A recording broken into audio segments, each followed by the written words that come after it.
Hello students, आज जो हम टॉपिक यहाँ लेके चल रहे हैं वह है Lambert's Beer law. Lambert's Beer law को हम the law of light absorbance भी कहते हैं। ये लॉ यूवी विजिबल स्पेक्ट्रोस्कोपी में बहुत ही इंपॉर्टेंट है। ठीक है, देखिए इंजीनियरिंग केमिस्ट्री के लिए ये तो है ही है आपके इंपॉर्टेंट, साथ ही साथ ऐसे स्टूडेंट जो जेआरएफ नेट और आपके आईआईटी जेई वगैरह के जो तैयारी कर रहे हैं, ठीक है, उनके एग्जाम में भी ऐसे क्वेश्चन बहुत आते हैं। तो ये वीडियो लेक्चर उनके लिए भी बहुत ही इंपॉर्टेंट है। ठीक है, चलिए आगे देखते हैं लैम्बर्ट्स बियर लॉ में है क्या। एक एक चीज को बहुत ही क्लियरली हम लोग समझेंगे। ठीक है, देखिए लैम्बर्ट्स बियर लॉ या लॉ ऑफ लाइट एब्जॉर्बेंस, ठीक है, it is the combination of two law. ठीक है, कौन से? Lambert's law and Beer's law. यानी कि Lambert's Beer law two law के कॉम्बिनेशन से बना हुआ है। ठीक है, पहले इसको लैम्बर्ट्स ने दिया और फिर बियर ने लैम्बर्ट्स लॉ को आगे बढ़ाते हुए उसमें कॉन्सेंट्रेशन वर्ड को ऐड किया। ठीक है, चलिए इसको देखते हैं। क्या ये पहले देखेंगे लैम्बर्ट्स लॉ। ठीक है, इसको हमने अलग अलग यहां पर उसको डिस्क्राइब किया है जिससे कि एक कंपैरेटिव स्टडी आपकी हो जाएगी। यहां पर देखिए लैम्बर्ट्स लॉ में when a beam of monochromatic radiation is allowed to pass through a homogeneous absorbing medium, comma, the rate of decrease of intensity of radiation with thickness of absorbing medium is proportional to the intensity of the incident radiation. Clear है? तो यहां पर होता क्या है कि जैसे जैसे आपका यानी एब्जॉर्बिंग मीडियम की जो थिकनेस बढ़ती है तो उसकी रेडिएशन की जो इंटेंसिटी है वो क्या होती है? डिक्रीज करती है।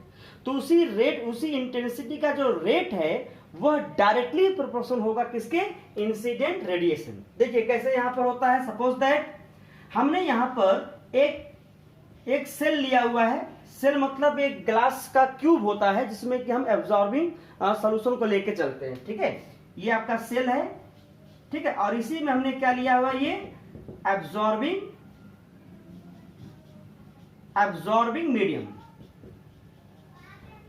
मीडियम मतलब सॉल्यूशन। ठीक है, ये सॉल्यूशन लिया है। यहां पर कलरिंग सॉल्यूशन होता है जो यूवी विजिबल रेडिएशन को क्या करता है? उसकी एनर्जी को एब्जॉर्ब करते हैं। कलर वाले ही लेके चलते हैं। और यहां पर मोनोक्रोमेटिक रेडिएशन की एक बीम यहां पे लिया आपने। मोनोक्रोमेटिक रेडिएशन की बीम है और जिसकी इंटेंसिटी यहां पर I0 है।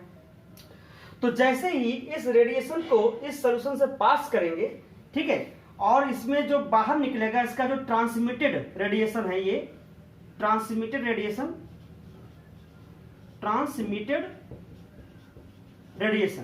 ठीक है, या रेस, तो इसको हमने दिखाया इसकी इंटेंसिटी को I से। ठीक है, तो मोनोक्रोमेटिक रेडिएशन हो गया। इसकी फिक्स क्या है? वेवलेंथ है इस रेडिएशन की, इसके पास फिक्स एनर्जी है।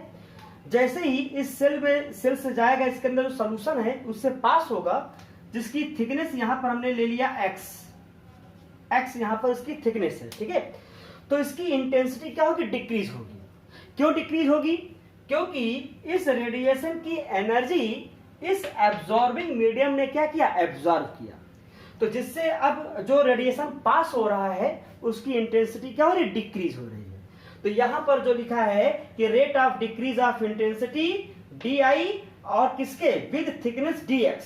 तो -DI/dx ये आपका हो जाएगा डायरेक्टली प्रोपोर्शनल किसको हो जाएगा? Intensity of radiation after passing through a thickness of the medium.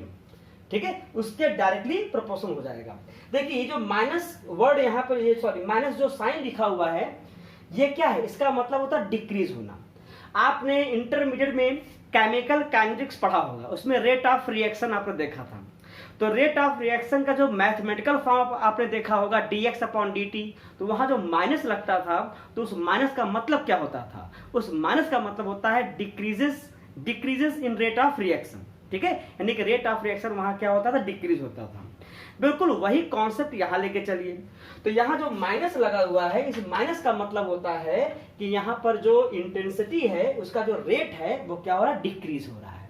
ठीक है, तो यही आपका क्या हो जाएगा, लैम्बर्ट्स लॉ हो जाएगा। तो यहाँ पे इसकी मीनिंग लिखा हुआ है, आप देख लीजिए, जैसे कि -di/dx equal to rate of decrease of intensity of radiation with thickness of the absorbing medium. यानी कि ये एब्जॉर्बिंग मीडियम की थिकनेस हो गई और ये इंसिडेंट रेडिएशन हो गया, ठीक है, उसकी इंटेंसिटी हो गई। जैसे इससे पास होगा तो उसकी इंटेंसिटी क्या करेगी, डिक्रीज करेगी। क्यों? क्योंकि इस एब्जॉर्बिंग मीडियम ने रेडिएशन की एनर्जी का क्या एब्जॉर्ब किया, एब्जॉर्ब करने पर उसकी इंटेंसिटी क्या होगी, डिक्रीज होगी। ठीक है, जिससे ये क्या होगा, ये डायरेक्टली प्रोपोर्शनल हो जाएगा क्या, जो पास हुई इंटेंसिटी है आई के, यानी कि जो पास हुई इंटेंसिटी आई उसके। ठीक है, इसको आप ऐसे समझ लीजिए, ये सपोज दैट ये आपका सेल है, ठीक है, इसके अंदर हमने एब्जॉर्बिंग मीडियम लिया है, यानी सॉल्यूशन लिया है। ठीक है, ये चीज जो यहाँ पर है ये पूरा ये है, सपोज दैट इसकी थिकनेस इतनी है। ठीक है, इसकी थिकनेस जो है, मोटाई इतनी है। अब ये इंसिडेंट रेडिएशन हो गया, ये मार्कर लीजिए, मान लीजिए तो ये थोड़ा मोटा है, तो इसका सपोज करिए कि इसमें एनर्जी ज्यादा है। ठीक है, इसकी इस रेडिएशन में एनर्जी ज्यादा है। तो जैसे ही हमने रेडिएशन को इससे पास कराया, ठीक है, तो जैसे जैसे ये इससे पास होगा, ठीक है, जैसे जैसे ये रेडिएशन इससे पास होगा तो इस रेडिएशन की एनर्जी को ये एब्जॉर्बिंग मीडियम क्या करेगा, एब्जॉर्ब करेगा। तो जो यहां से इससे निकल कर जो रेडिएशन जाएगी उसकी इंटेंसिटी क्या होगी, कम हो जाएगी। यानी अगर इस रेडिएशन की इंटेंसिटी इतनी है तो पास होने के बाद उसकी इंटेंसिटी ये हो जाएगी, यानी पतली हो जाएगी, कम हो जाएगी। क्यों कम हुई? क्योंकि एब्जॉर्बिंग मीडियम ने क्या किया, रेडिएशन की एनर्जी को एब्जॉर्ब किया। ठीक है, वही चीज यहाँ लैम्बर्ट्स लॉ ने बताया है। और ये जो है आपके, ये जो पास होने के बाद जो इंटेंसिटी आई है उसके क्या होगा, डायरेक्टली प्रोपोर्शनल हो जाएगा। ठीक है, अब इसके बाद देखिए बियर लॉ में क्या है, बियर लॉ में वहां कॉन्सेंट्रेशन वर्ड यूज कर दिया। बियर ने कहा कि थिकनेस के साथ साथ जो इंटेंसिटी डिक्रीज हो रही है, अगर कॉन्सेंट्रेशन भी बढ़ा दें तो कॉन्सेंट्रेशन अगर बढ़ जाएगा तो रेडिएशन की एनर्जी वो और ज्यादा एब्जॉर्ब करेगा। ठीक है, तो उसकी जो रेट का जो इंटेंसिटी के रेट का जो डिक्रीजेस है वो ज्यादा हो जाएगा। ठीक है, चलिए देखते हैं यहाँ पर बियर्स लॉ में, when a beam of monochromatic radiation is passed through a homogeneous absorbing medium, देखिए homogeneous absorbing medium है। ठीक है, तो यहाँ पे मोनोक्रोमेटिक रेडिएशन को पास करेंगे। ठीक है, the rate of decrease of intensity of radiation with thickness of absorbing medium is proportional to the intensity of the incident radiation I as well as concentration of the solution। देखिए यहां तक अगर देखिए incident radiation तक की अगर हम देखें, यहां तक देखें तो बिल्कुल लैम्बर्ट्स लॉ की तरह है। बस इसमें क्या वर्ड ऐड कर दिया गया है, as well as concentration of the solution. बाकी सब ये लैम्बर्ट्स लॉ के ही जैसा है। तो यहां पे देखिए -di/dx, तो -di/dx यहां पर भी वही है। ठीक है, rate of decrease of intensity of radiation with thickness of the absorbing medium is directly proportional to incident radiation, जो मतलब कि पास हो गया है सोल्यूशन से, जो पास होकर उसकी इंटेंसिटी इनटू कॉन्सेंट्रेशन, उस सोल्यूशन का कॉन्सेंट्रेशन। ठीक है, यानी इसके अंदर जो एब्जॉर्बिंग मीडियम है उसका कॉन्सेंट्रेशन, तो उसके ये हो जाएगा। तो बियर ने लैम्बर्ट्स लॉ को ही आगे बढ़ाया। ठीक है, बियर ने लैम्बर्ट्स लॉ में ही कॉन्सेंट्रेशन ऐड किया, तो बियर लॉ को ही हम क्या कहते हैं मिला के, लैम्बर्ट्स बियर लॉ। ठीक है, यानी बियर लॉ को ही लैम्बर्ट्स बियर लॉ, दोनों मतलब कॉम्बिनेशन फॉर्म में इसको हम लोग देखते हैं, इसको पढ़ते हैं। ठीक है, तो जो मैथमेटिकल डेरिवेशन हम करेंगे हम इसी को ही लेकर चलेंगे। ठीक है, तो जिससे कि आपको और क्लियर हो जाएगा कि ये लॉ में क्या एब्जॉर्बेंस किस तरीके से होते हैं, कैसे इसमें एब्जॉर्बेंस को हम लोग देखते हैं। ठीक है, देखते हैं इसका मैथमेटिकल डेरिवेशन। नेक्स्ट यहां पे हम लोग देखते हैं mathematical derivation of Lambert's Beer law. ठीक है, देखिए यहां पर जैसे मैंने आपको बताया कि एक ग्लास का बना हुआ क्यूब होता है जिसे सेल कहते हैं आप, जिसमें कि एब्जॉर्बिंग मीडियम हम लेके चलते हैं, ठीक है। यानी इसमें जो सॉल्यूशन होगा वो क्या होगा, एब्जॉर्बिंग मीडियम। यहां पर होगा ये एब्जॉर्बिंग मीडियम, ठीक। और यहां जो आई नॉट है ये इंसिडेंट रेडिएशन है, ठीक है। मतलब कि बिफोर एंटरिंग, यानी कि एंटरिंग करने के पहले है, ठीक है। तो इस रेडिएशन की बात करें तो इसमें जो आपका वेवलेंथ है वो क्या है, आपका फिक्स है, ठीक है। इसकी एनर्जी क्या होगी, यहां पर बिल्कुल फिक्स होगी, ठीक। और ये इसके अंदर जैसे एंटर करेगा तो इस एक्स थिकनेस को क्या करते हुए, पास करते हुए बाहर निकलेगा, ठीक है। तो इसको हम लोग दिखाए हैं आई से। तो इस रेडिएशन की इंटेंसिटी जो सॉल्यूशन से पास हो गई है, एब्जॉर्बिंग मीडियम जो पास हो गई है, उसको आई से इंडिकेट किया है। तो ये क्या है, intensity of radiation after passing through x thickness of the medium, यानी कि इस एक्स थिकनेस को पास करते हुए आपके रेडिएशन बाहर निकलेगी। तो मैंने आपको बताया कि जिस इंटेंसिटी से, ठीक है, आपका ये इंसिडेंट रेडिएशन होता है, जिस इंटेंसिटी से ये रेडिएशन एब्जॉर्बिंग मीडियम में एंटर करेगा, उस इंटेंसिटी से बाहर नहीं निकलता। क्यों? क्योंकि इस रेडिएशन की एनर्जी एब्जॉर्बिंग मीडियम क्या करता है, एब्जॉर्ब करता है, ठीक है। तो जैसे ही रेडिएशन की एनर्जी एब्जॉर्बिंग मीडियम या सॉल्यूशन एब्जॉर्ब करेगा तो उसकी इंटेंसिटी क्या होगी, डिक्रीज होगी। तो जितनी ज्यादा थिकनेस बढ़ती जाएगी उसकी इंटेंसिटी उतनी ही क्या होगी, कम होती जाएगी, ठीक है, जैसे जैसे थिकनेस बढ़ेगी। और कॉन्सेंट्रेशन भी अगर इसमें है तो कॉन्सेंट्रेशन भी अफेक्ट करेगा। कॉन्सेंट्रेशन बढ़ेगा तो वहां पर क्या होगी, एनर्जी और ज्यादा एब्जॉर्ब करते हैं, ठीक है। तो अब इसी को डिराइव करते हैं। तो देखिए, फ्रॉम बियर्स लॉ, जो मैंने अभी बताया आपको, बियर्स लॉ, ठीक है। तो बियर्स लॉ में मैंने आपको क्या बताया, D I upon D X is directly proportional to I into C. तो इस प्रोपोर्शनलिटी साइन को आप हटाइए, कांस्टेंट लगा दीजिए, ठीक है। यहां माइनस होगा, ये डिक्रीजेस में है, तो minus D I upon D X is equal to K into I into C, ठीक है। तो ये आपका कांस्टेंट हो गया, ठीक। इसी को आप ऐसे भी कर सकते हो, और minus D I upon I is equal to K into C into D X. Clear है, ठीक है। अब देखो ये माइनस जो है आप यहां ले लेंगे, माइनस इस जगह पे ले लेंगे इस तरफ, तो क्या हो जाएगा, D I upon I is equal to minus के into C into D X. Clear है। तो इस तरीके से अब इसका हम इंटीग्रेशन करेंगे, ठीक है। On integration, on taking integration, taking integration, ठीक है। देखिए डी आई अपॉन आई का इंटीग्रेशन में यहां पर इंसिडेंट रेडिएशन आई नॉट, ठीक है, जब इसमें पास करेंगे, पास करने के बाद क्या आया, आई। और ये dx जो थिकनेस है ये क्या होगा आपका, 0 टू l, 0 टू l, यहां पर जो पाथ होगा वो उतना क्या करेगा, कवर करेगा इस आपके पूरी थिकनेस को।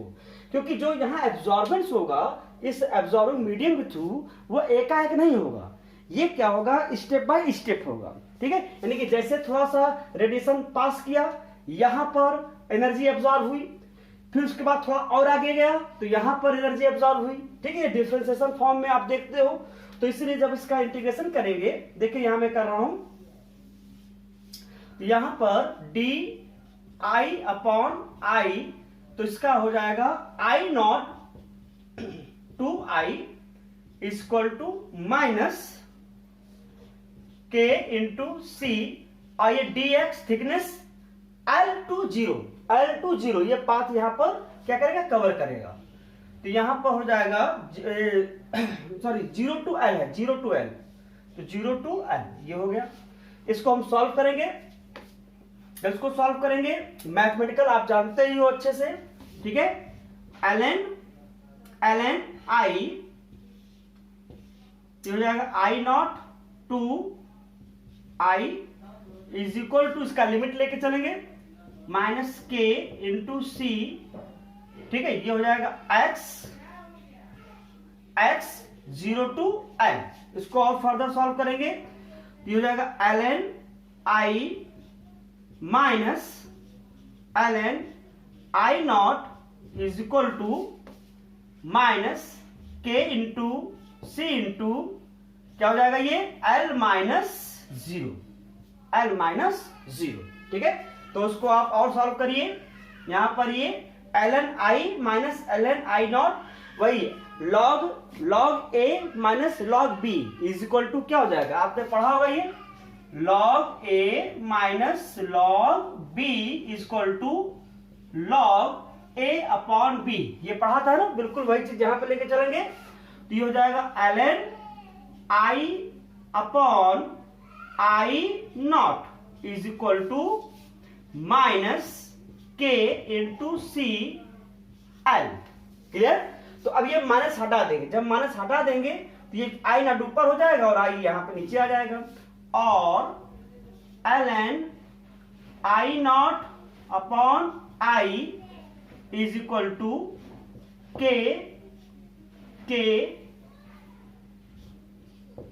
Into C into L. Clear है? तो अब देखिए ये जो ln है, ln की कोई वैल्यू तो होती नहीं है, ठीक है, तो इसको हम लोग क्या करते हैं, ln को log बेस 10 में चेंज करते हैं। ठीक है, सिंस देखिए सिंस 2 पॉइंट ये सॉरी ln की वैल्यू यहां पे रखेंगे 2.303 log बेस 10। ठीक है, इस फॉर्म में लेके चलेंगे तो क्या हो जाएगा, देखिए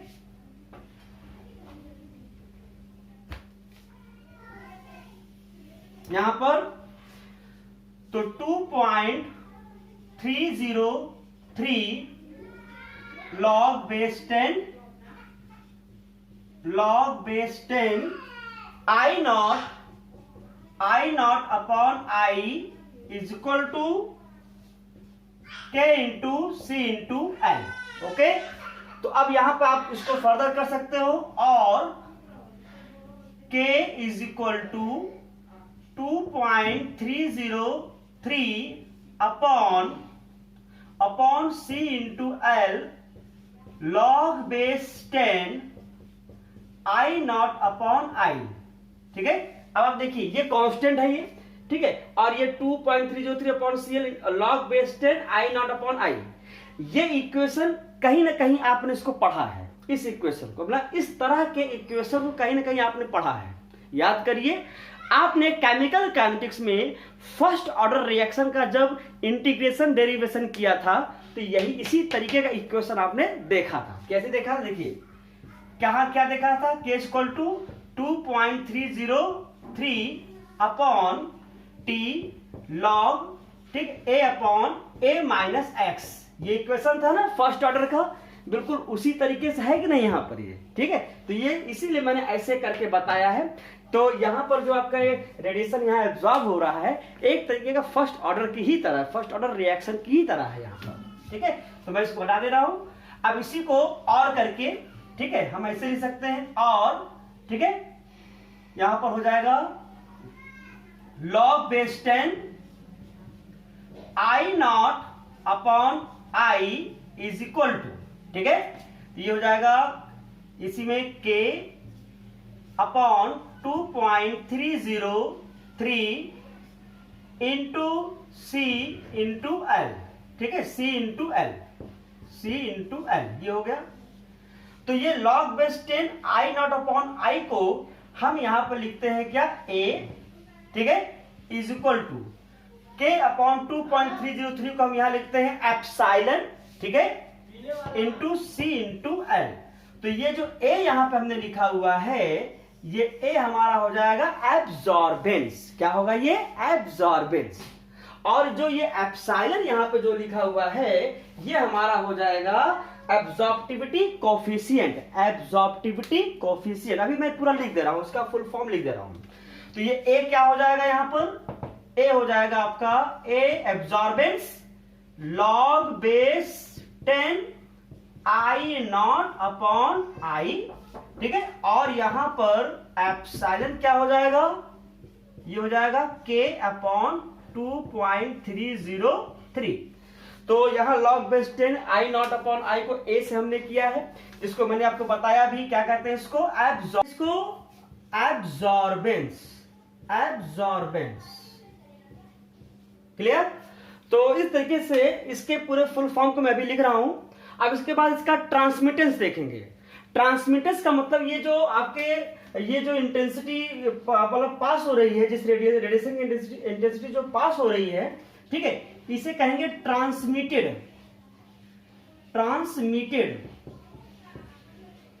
रेडिएशन, ठीक है, ये आपका होता है। तो इसी ट्रांसमिटेंस को हम लोग अब देखेंगे, इसका फुल फॉर्म लिखेंगे, उसके ट्रांसमिटेंस को देखेंगे। अब आप क्या करिए, इसका एक स्क्रीनशॉट ले लीजिए ताकि आपको लिखने में कोई दिक्कत ना हो। ठीक है, चलिए देखते हैं इसका फुल फॉर्म और ट्रांसमिटेंस क्या है। नेक्स्ट यहां पर हम जो लैम्बर्ट बियर लॉ का जो इक्वेशन देखे थे, A = एप्सिलॉन × C × L, उसके क्या मतलब फुल फॉर्म है, इसको देखते हैं। जहां पर A क्या होगा, A हो जाएगा एब्जॉर्बेंस और optical density of the solution. Clear ना? यहां पे A आपने क्या पढ़ा था, A = log base 10 I not upon I, ये था हमारा एब्जॉर्बेंस। ठीक है, एप्सिलॉन क्या होगा यहां पर, एब्जॉर्प्टिविटी कोफिशिएंट या और मोलर एब्जॉर्प्टिविटी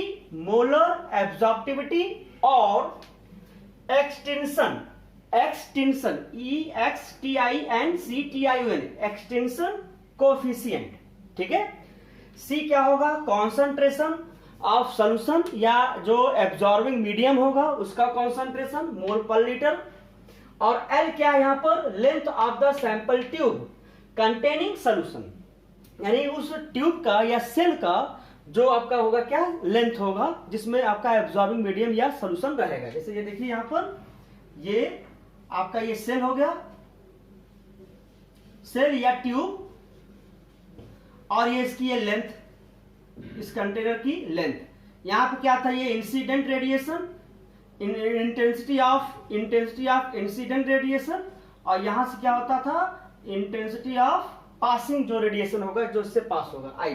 ठीक है, देखिए इसकी यूनिट यहां पर हो जाएगी, एप्सिलॉन की जो यूनिट है litre upon mole upon centimetre. ठीक है, तो इस तरह से लीटर इनवर्स मोल इनवर्स और सेंटीमीटर इनवर्स। ठीक है, यानी इसको ऐसे भी लिख सकते हैं, लीटर मोल इनवर्स और सेंटीमीटर इनवर्स। ठीक है, देखिए मोलर नोट पॉइंट यहां पर है, तो कभी कभी न्यूमेरिकल्स में जो है मोलर एब्जॉर्प्टिविटी आ जाता है। तो मोलर एब्जॉर्प्टिविटी जब यहां पे आएगा तो उस केस में जो कॉन्सेंट्रेशन हो क्या होगा, मोल पर लीटर में। तो हम इस तरीके से उसको लिख सकते हैं, एब्जॉर्बेंस = एप्सिलॉन m × cm, मतलब कि मोल पर लीटर में × L। ठीक है, तो इसको हम न्यूमेरिकल में भी देखेंगे। ठीक है, ये हो गया। अब देखो नेक्स्ट नोट पॉइंट। ठीक है, देखिए कभी कभी लैम्बर्ट्स बियर लॉ जो होते हैं शॉर्ट क्वेश्चन में आ जाते हैं, यानी कि 2-2 नंबर वाले में, 2 नंबर में, 3 नंबर में। तो इतना बड़ा डेरिवेशन या इतने बड़े डेफिनेशन लैम्बर्ट्स और बियर लॉ को हम वहां पर नहीं लिख पाते। ठीक है, क्योंकि 2 नंबर क्वेश्चन होता है।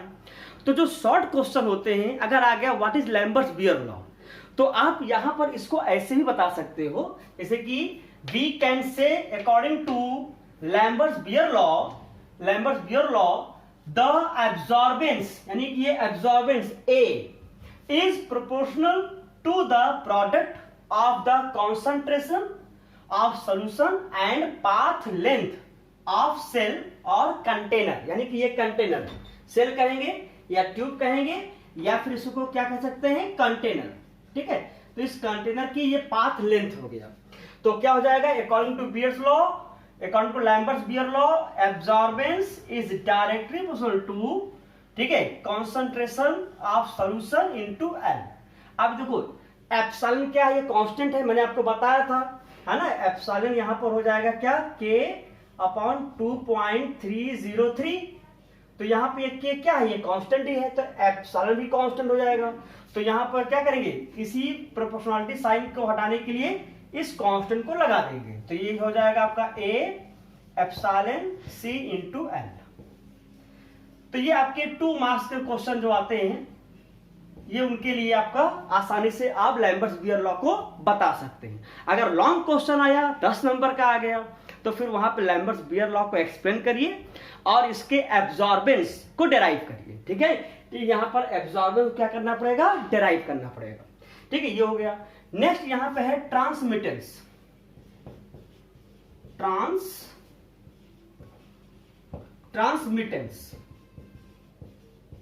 ट्रांसमिटेंस को हम दिखाते हैं टी से। ठीक है, किससे दिखाएंगे आप, टी से। तो ट्रांसमिटेंस जनरली होता क्या है, इट इज अ रेशियो। ठीक है, it is a ratio of intensity I, intensity, ठीक है, जो पास हुई है, and intensity of incident radiation. ठीक है, तो यानी आई नॉट। तो यहां पे हो जाएगा T equal to I upon I not. ठीक है, तो ये जो इंटेंसिटी है यानी कि ये ट्रांसमिटेड रे की है, ये इंटेंसिटी ऑफ ट्रांसमिटेड रे, intensity of transmitted radiation, radiation लिख दे रहा हूं, रेडिएशन। ठीक है, और ये क्या हो जाएगा,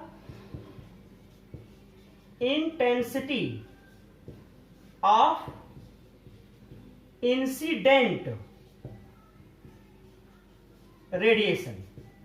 ठीक है, यानी देखिए ये आपका हो गया ट्यूब, हो गया सेल, ये हो गया इंटेंसिटी ऑफ इंसिडेंट रेडिएशन, और ये हो जाएगा इंटेंसिटी ऑफ ट्रांसमिटेड रेडिएशन। ठीक है, ट्रांसमिटेड रेडिएशन। ठीक है, ये इसका रेशियो हो जाएगा। क्लियर है, मतलब कि कितना आपके उसका रेडिएशन की एनर्जी कितना एब्जॉर्ब हुआ और कितना ट्रांसमिटेड हुआ। तो उस ट्रांसमिटेड रेडिएशन को यहां पर हम इस तरीके से निकालेंगे। ठीक है, इसको परसेंटेज फॉर्म में लेके चल सकते हैं। ठीक है, इसको हम मिटा दे रहे हैं यहां पर। इसको परसेंटेज फॉर्म में अगर लिखेंगे तो क्या लिखेंगे, percentage of transmitted equal to, ठीक है, तो T into 100 is equal to, ये हो जाएगा I upon I not into 100। ठीक है, तो ये आ गया आपका किस फॉर्म में, परसेंटेज फॉर्म में आ गया। क्लियर हो गया। देखिए इससे आप इस मतलब कि ट्रांसमिटेंस और एब्जॉर्बेंस, ठीक है, ट्रांसमिटेंस से आप एब्जॉर्बेंस भी बता सकते हो। कैसे, देखिए इसको मैं मिटा दे रहा हूं, आप इसका एक स्क्रीनशॉट ले लीजिए ताकि आपको लिखने में कोई दिक्कत ना हो।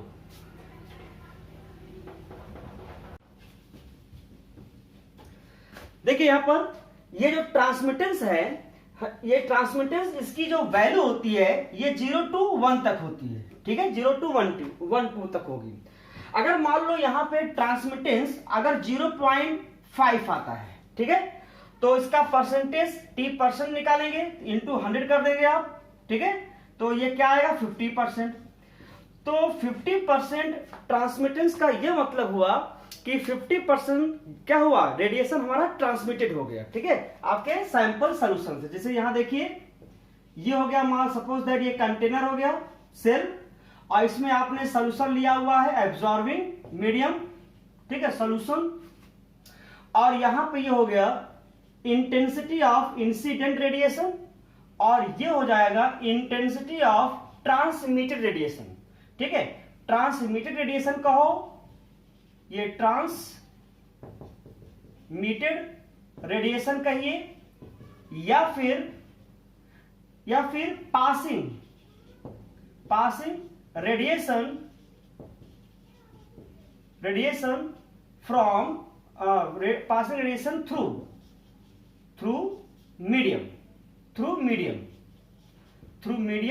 या सॉल्यूशन। ठीक है, थ्रू मीडियम और सॉल्यूशन। ठीक है, जो भी आप हम लोग पढ़ते आए ना कि पासिंग थ्रू और थिकनेस x, इस थिकनेस x से ये जो पास होता है यही है ट्रांसमिटेड रेडिएशन। तो इसका मतलब देखो, अगर 0.5 आया ट्रांसमिटेंस, ठीक है, तो 100 से मल्टीप्लाई करेंगे तो 50 आ गया, 50%। तो इसका मतलब ये हुआ कि जो हमारा इंसिडेंट रेडिएशन है उसका 50% जो रेडिएशन क्या हुआ, वो ट्रांसमिटेड हो गया। ठीक है, अब इसमें कितना एब्जॉर्ब हुआ, ठीक है, उसको एब्जॉर्बेंस, हम एब्जॉर्बेंस से निकाल लेंगे। ठीक है, तो क्या रिलेशन होगा एब्जॉर्बेंस से, उससे हम लोग अच्छे से समझ लेंगे। ठीक है, तो यहाँ पर जो आप देखेंगे एब्जॉर्बेंस वही यहाँ पर है। और एक चीज, अगर मान लो ट्रांसमिटेड सॉरी एब्जॉर्बेंस अगर जीरो आ गया, अगर एब्जॉर्बेंस यहाँ पे जीरो आ गया, ठीक है, कोई लाइट यहाँ एब्जॉर्ब नहीं हुई, तो उस केस में ट्रांसमिटेंस क्या हो जाएगा 100%। ट्रांसमिटेड क्या हो जाएगा 100%। ठीक है, तो इस बात को आप याद रखिएगा। ठीक है, देखिए यहाँ पर रिलेशनशिप देखते हैं, एब्जॉर्बेंस और ट्रांसमिटेंस में क्या रिलेशनशिप होगा उसको हम लोग देखते हैं। देखिए इसी को आगे लेके चल रहे हैं। T इज इक्वल टू क्या लिखा हुआ है, I अपॉन I नॉट। ठीक है, T is equal to I upon I not. तो दोनों तरफ लॉग ले लीजिए, taken log base 10 on both side, दोनों साइड। तो ये हो जाएगा log base 10 T is equal to log base 10 I upon I not, और log base 10 T is equal to minus log base 10, तो ये ऊपर हो जाएगा ये I not upon I।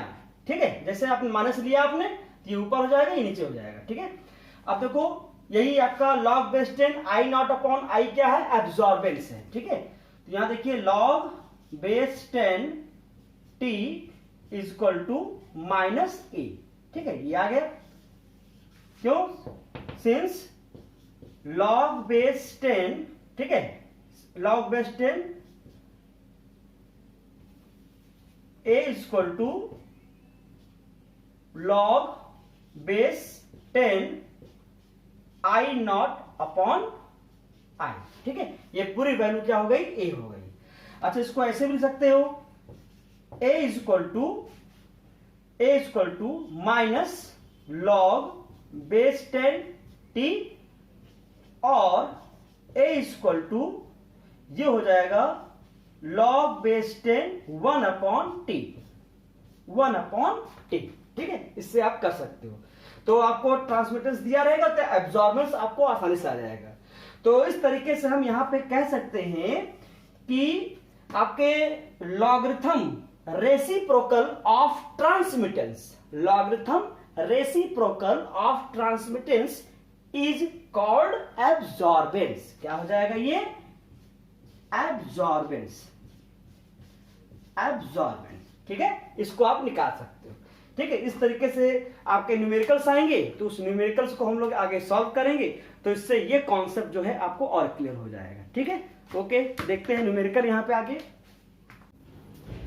Next यहां पर न्यूमेरिकल देखते हैं। पहला numerical, a compound having concentration 10 to the power -3 gram per litre, resulted absorbance value 0.20 at lambda max 510 nanometre.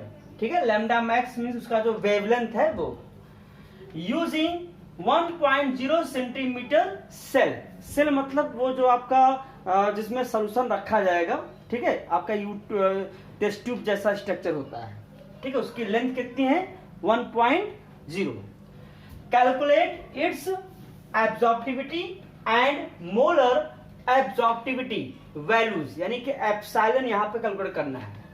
Molecular weight दिया है, molecular weight of compound is 400, तो molecular weight दिया है तो मोलर एब्जॉर्प्टिविटी निकल आएगा। तो सॉल्यूशन बहुत आसान है। देखिए यहां पर लैम्बर्ट-बेयर लॉ के फॉर्मूला पर ही क्वेश्चन आएंगे। कॉन्सेंट्रेशन ऑफ कंपाउंड गिवन है, C कितना है 10 to the power -3। Length of the cell, cell का लेंथ क्या है, जो यहां पर आपका सेल यहां पर है, जिसमें सॉल्यूशन लेंगे हम, यहां पर ये कितना दिया है 1.0। ठीक है, एब्जॉर्बेंस A दिया हुआ है 0.20, एब्जॉर्प्टिविटी एप्सिलॉन निकालना है। तो लैम्बर्ट-बेयर लॉ के अकॉर्डिंग पता है आपको, यहां पर A क्या हो जाएगा, एब्जॉर्बेंस, एप्सिलॉन आपको निकालना है, एब्जॉर्प्टिविटी निकालना है। C दिया हुआ है कॉन्सेंट्रेशन, लेंथ भी दिया हुआ है। इसको हम सॉल्व करेंगे तो 200 लीटर ग्राम इनवर्स सेंटीमीटर इनवर्स आ जाएगा। आप इसको खुद चेक कर लीजिएगा सॉल्व करके। नेक्स्ट है गिवन है मॉलिक्यूलर वेट ऑफ कंपाउंड कितना दिया है 400। तो इस तरीके से इसका मोलर कंसंट्रेशन निकल आएंगे। Molar concentration Cm equal to 10⁻³ upon 400। तो इसको सॉल्व करेंगे तो 0.25 इंटू 10⁻⁵ यहां आ जाएगा। ठीक है। नेक्स्ट है मोलर एब्जॉर्प्टिविटी। तो मोलर एब्जॉर्प्टिविटी यहां पर हो जाएगा एप्सिलॉन m निकालना है आपको। ठीक है, इसको कैलकुलेट करना है। तो करना क्या है, यहां पर उसको रख दीजिए वैल्यू, यहां पर लैम्बर्ट्स लॉ के अकॉर्डिंग उसके मोलर टर्म में, मोलर के टर्म में यहां पर है A equal to epsilon m into Cm into L। ठीक है, तो epsilon m equal to A upon Cm into L। तो Cm यहां पर आपने निकाला, मोलर कॉन्सेंट्रेशन यहां पर आपने निकाला हुआ है ना, और यहाँ पर A की वैल्यू आपने यहां से निकाला हुआ है, सॉरी A की वैल्यू यहाँ दिया है 0.20 यहाँ दिया हुआ है। ठीक है, इसको आप वैल्यू रख दीजिए तो आपको यहाँ पे आ जाएगा एप्सिलॉन m आ जाएगा, यानी कि मोलर एब्जॉर्बिटिविटी आपको निकल आएगी।